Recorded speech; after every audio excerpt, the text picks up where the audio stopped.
year can endure severe conditions, weather conditions such as snowstorming and terribly cold weather, but we cannot. So freezing and frostbites are important topics when we talk about a ski vacation, and we can prevent them. Number one prevention is to be prepared with clothing on the slopes and the snowy situations. So please watch my video about getting ready with a checklist with gear and clothing that I have taken for you. Then the other situations that we have to check is the conditions of the slopes.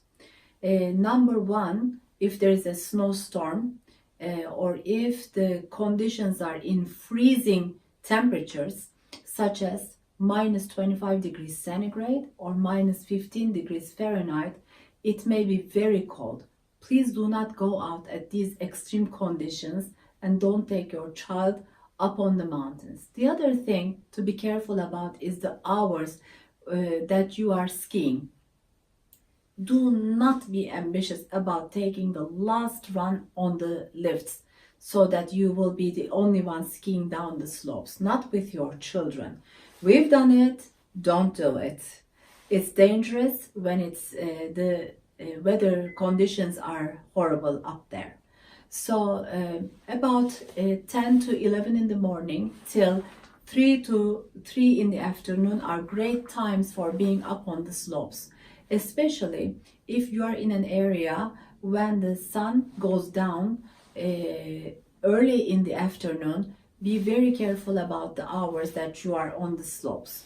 Well, if your child complaining about freezing and telling you that the fingers or toes or ears or nose is very, very cold, then you better check it and check it for a frostbite. The first stage of frostbite is when that extremity is cold, has a tingling sensation, has difficulty moving, and the color is red, bright red, then it's the first stage of freezing.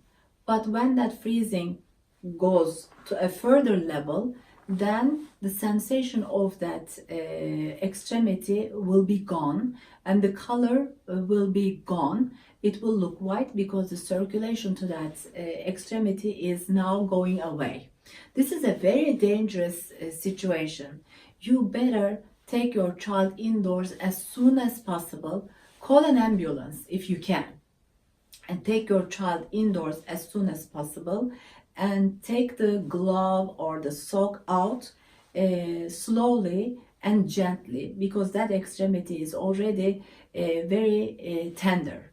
And when you take it out, if it's white or if it is very, very cold, start warming it slowly.